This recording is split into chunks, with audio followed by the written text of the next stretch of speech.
మనం మొహమాటం లేకుండా మాట్లాడుకోవాలి, ఎందుకంటే ఖచ్చితంగా. వాళ్ళ గురించి ఇంటర్వ్యూ కాబట్టి. ఖచ్చితంగా. So first of all thank you so much వచ్చినందుకు. My pleasure. సో అంత ధైర్యంగా గే అని ఒప్పుకోవాలంటే చాలా గట్స్ ఉండాలి. సో మీరెందుకు అంత డేర్ చేశారు? అది ఇన్ని రోజులు అంటే ఇన్ని సంవత్సరాల తర్వాత నేను గేని అని ఆడియన్స్కి కానీ ప్రజలకు కానీ చెప్పడానికి రీజన్ ఏంటి? ఓకే.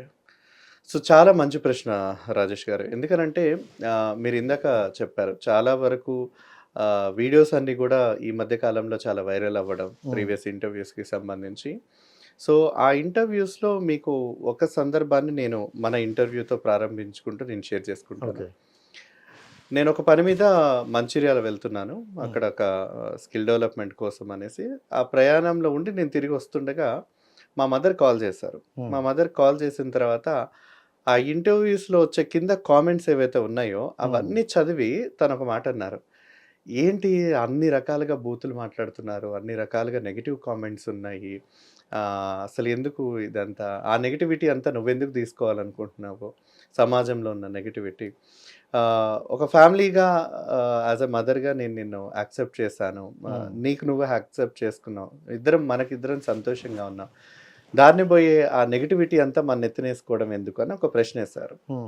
నేను తనకు ఒకటే చెప్పాను, ఏదైతే వాళ్ళు ఆశ్చర్యం వ్యక్తం చేశారో ఒక గే మగవాడు ఇలా ఉంటాడా, ఈ అభిప్రాయంతో ఉంటాడా, ఈ గుణాలతో ఉంటాడా, ఈ రూపురేఖలతో ఉంటాడా అనేది ఒక ఆశ్చర్యం అనేది ఒక సమాజం వ్యక్తపరిచినప్పుడు, వాళ్ళు మొదటిసారిగా చూస్తున్నప్పుడు వాళ్ళలో కలిగే రకరకాల భావాలన్నింటినీ కూడా ఫ్రీడమ్ ఆఫ్ ఎక్స్ప్రెషన్ అంటాం కదా మనం, అదంతా కూడా వాళ్ళ కామెంట్స్ రూపంలో ఆ ఎక్స్ప్రెషన్ అంతా వాళ్ళు అక్కడే చేశారు. కానీ అది అనుకూలంగా చేయాలని నేను అనుకోను. ఎందుకనంటే స్వలింగ సంపర్కులు ఇప్పుడే కాదు, ఎన్నో దశాబ్దాలు శతాబ్దాల కింద నుంచి మన భారతీయ సమాజం చరిత్రలోనే కామసూత్ర దగ్గర నుంచి కూడా ఉన్నటువంటి చరిత్ర. ఖజురహో గుళ్ళ మీద ఉన్నటువంటి స్వలింగ సంపర్కులకు సంబంధించినటువంటి విగ్రహాలు అవే చరిత్రకి ఆధారం.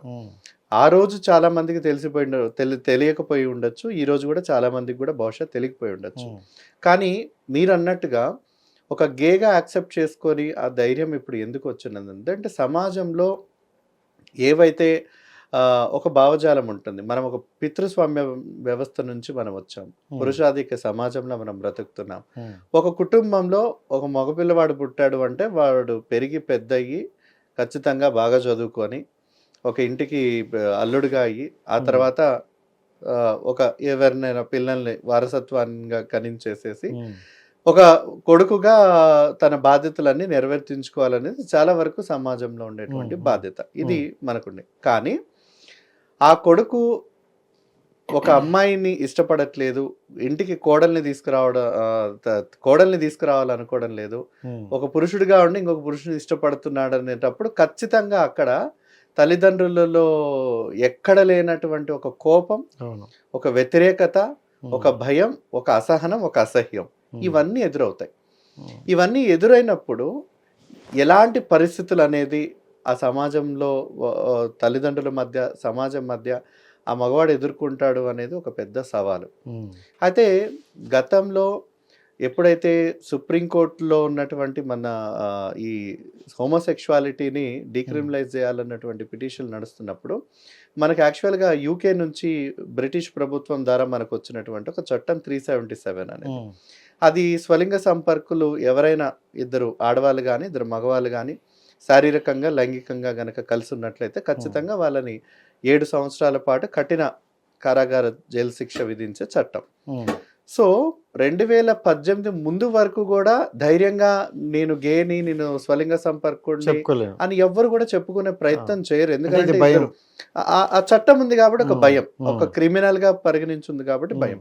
ఎప్పుడైతే 2018 ఈ సుప్రీంకోర్టు తీర్పు ఇచ్చిందో, చారిత్రాత్మక తీర్పు, అంటే స్వలింగ సంపర్కులైన వ్యక్తులు వాళ్ళందరూ కూడా మనలాంటి సాధారణమైన మనుషులే, వాళ్ళ యొక్క లైంగికతను బట్టి మనం వాళ్ళందరినీ క్రిమినల్స్గా చూడాల్సిన అవసరం లేదనేది ఆ చట్టాన్ని ఎత్తేస్తూ ఒక చారిత్రాత్మక తీర్పిచ్చింది. సో అక్కడ నుంచి మళ్ళీ 2025 వరకు, 2018 నుంచి 2025 వరకు ఈ 5-6 సంవత్సరాలు ఏంటంటే సమాజం ఎలా రెస్పాండ్ అవుతుంది, ఒకవేళ చెప్తే నన్ను కొట్టిద్దా, చంపేసిద్దా, లేకపోతే నా మీద ఏమైనా అసహించుకుంటుందా ఏంటనేది ఇవన్నీ బేరీజ్ వేసుకొని కొంత ధైర్యం తెచ్చుకున్న తర్వాతనే నేను గే అనేది చెప్పాల్సిన అవసరం వచ్చింది. ఎందుకనంటే సైలెంట్గా ఎంతమంది స్వలింగ సంపర్కుల మహిళలైనా పురుషులైనా వాళ్ళందరూ కూడా ఈ పెళ్ళి చేసుకోవాలి అన్న ఒక సందర్భంలో చాలా అతలాకుతలం అయిపోయి వాళ్ళందరూ కుటుంబాల దగ్గర విడిపోయి లేదా బలవంతంగా పెళ్ళిళ్ళు చేసుకొని మళ్ళీ అక్కడ కోట్ల చుట్టూ తిరిగి విడాకుల కోసం ఇదంతా రకరకాలుగా చిందరబందర జీవితాలు అనిపిస్తాయి.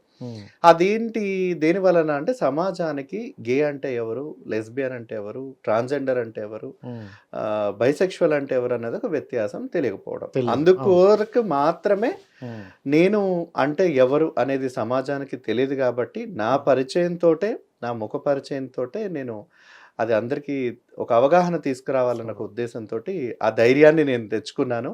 సో మా అమ్మ అనుకునేటట్టుగా ఆ నెగిటివిటీ అంతా కూడా నేను భరించడానికి సిద్ధమై సమాజంలో నా మొహం చూయిస్తూ నా మాటలు వాళ్ళకి వినిపిస్తూ ఆ నెగిటివిటీ అంతా తీసుకొని వాళ్ళ పట్ల కొంత మార్పునైతే నేను తీసుకొచ్చే విధంగా మొదలుపెట్టిన ప్రయత్నం.